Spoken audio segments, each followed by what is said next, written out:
wanted to add another layer to mindset.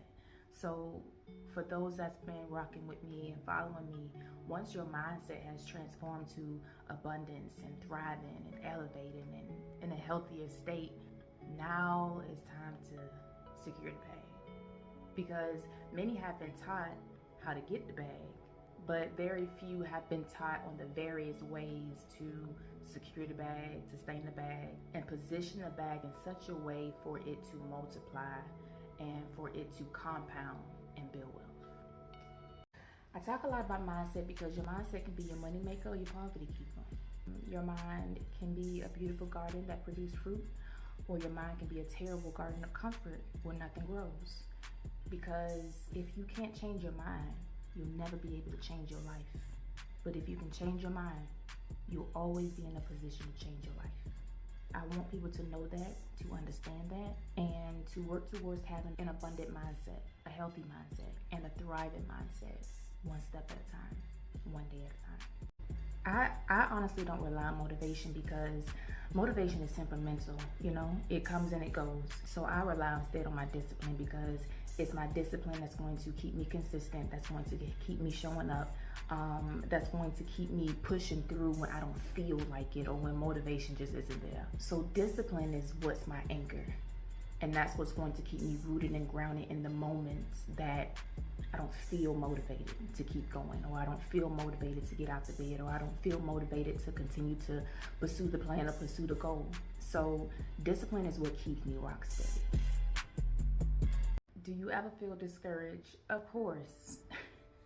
I'm still human. No one's exempt from feeling discouraged or having moments of discouragement. But the difference is I don't allow, or I won't allow, discouragement to latch on to me and manipulate me, causing me to tap out.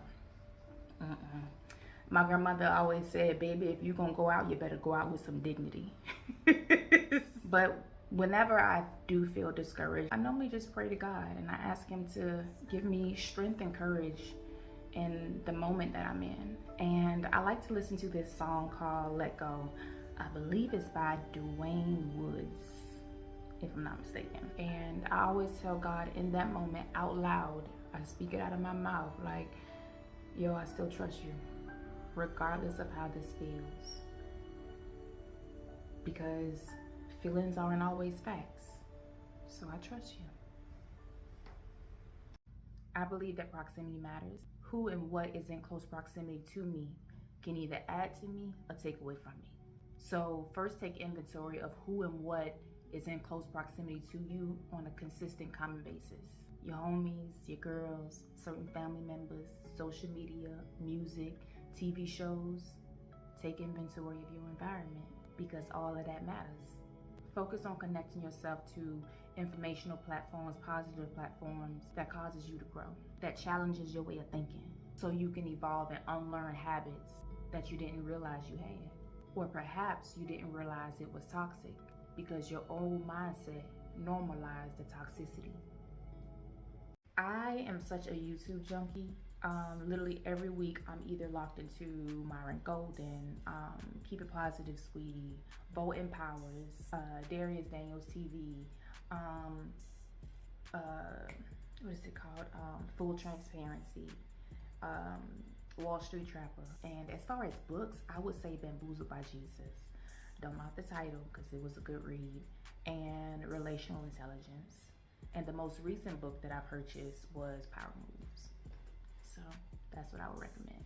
I don't experience burnout often because in seasons when I'm juggling a lot, I tend to zero in on my time management. And I say no to people and opportunities so I can get my time back, so I can stay focused and consistent with what I have going on. And I'm always mindful that I don't accept anything that will exceed my capacity. Now, the few times that I have experienced burnout, I always retreat and I go back and I try to pinpoint where did I give someone or something my yes that I should have given a no.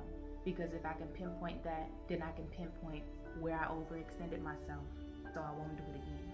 Because being burnt out ain't cute. What has been my biggest challenge? I would say recovering from loss. Recovering from loss has been my biggest challenge But it also has been my greatest blessing. It has been my greatest blessing. Like, my family literally calls me, has nicknamed me, to come back here. Like, after losing everything, being stripped of everything, starting over from ground zero, with God's grace and strength, I've always been able to recover. Because I always remind myself, like, yo, I serve a God that redeems, that restores, and that resurrects. So I may have lost in this season, but sooner or later, He gonna restore me.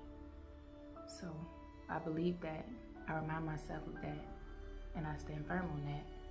So yeah, my biggest challenge and greatest blessing has been recovering from loss. The best piece of advice I received, actually I have two. One would be willing to unlearn what you thought you knew. Otherwise, what you need to learn will never be able to get past what you think you know.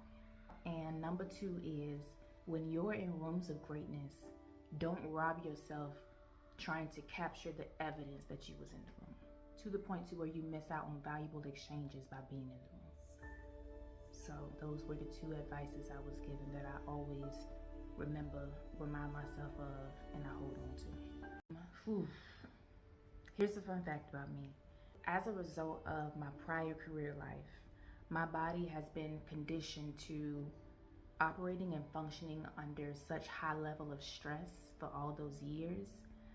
I can't tell or sense when I'm stressed anymore.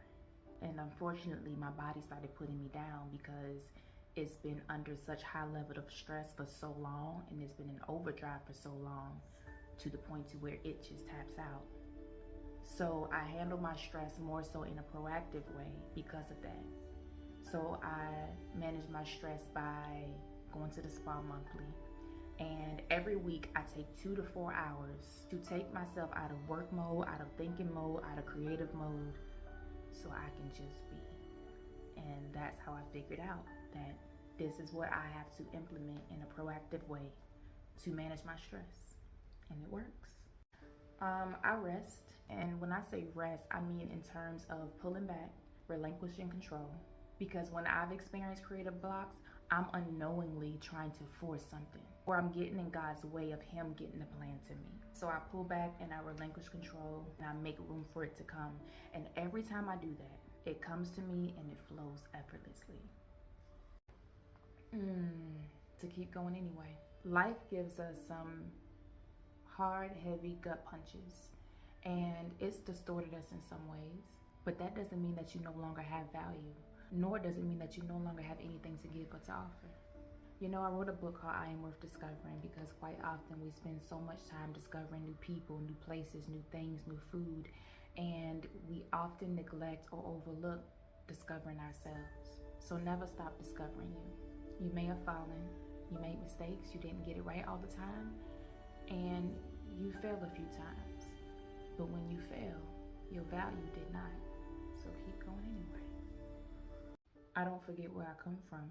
And as I've advanced in life, I always keep something easily accessible that's old and that's outdated, but that holds a story of where I was mentally, physically, emotionally, and spiritually at the time that it was purchased, or at the time that it was purchased for me. So every time I use it, it reminds me of where I was then, and then I realize where I am now. And it reminds me that God held on to His promise. So that's what keeps me grounded. I hold on to that one thing that's easily accessible, that holds my story, and remind me of how far I've come. Perfection. I had to realize that perfection doesn't promote growth. Perfection only paralyzes you. And perfection will always present a valid reason for you to postpone or delay your move. So now you're caught up in the holding pattern because you're waiting on the perfect time, the perfect layout, the perfect plan, the perfect opportunity. And I had to let go of that because nothing was getting accomplished. So I got caught up in starting something, then stopping. Starting something, but never finishing. Starting something, but leaving it incomplete. Then procrastination settled in. So I'm like, yo, pursuing perfection isn't even profitable, but pursuing excellence is. Because every time I pursued excellence instead of pursuing perfection, I always stayed in motion. Plans were being carried out, and I was able to see it through until the end. What was incomplete were starting to become complete. And the consistencies of starting and stopping changed to starting and finishing. So perfection had to go. It was keeping me stagnant. and it was keeping me still, and it was robbing me of opportunities. My feed mainly consists of valuable information and inspirational information. I don't follow accounts that doesn't add value to me, my journey, or my season. I don't even finish reading negative comments. As soon as I see the first few words, I immediately disengage, because if the information doesn't resonate with you, then you're not my audience, you're not my people, you're not my folks. I also unplug from social media a few times throughout the year so I can refuel, reset, and readjust. And I don't care what that do to my followers in terms of the algorithm, because I'm never going to prioritize the algorithm above my needs when my cup needs to be filled. So life is lived forward, but it's only understood backwards. And everything won't always make sense, but keep trusting that God gonna deliver on his promise, even when you don't understand how or when. And your job is to trust God in the chaos instead of trusting your plan in the chaos. That's what I would remind her.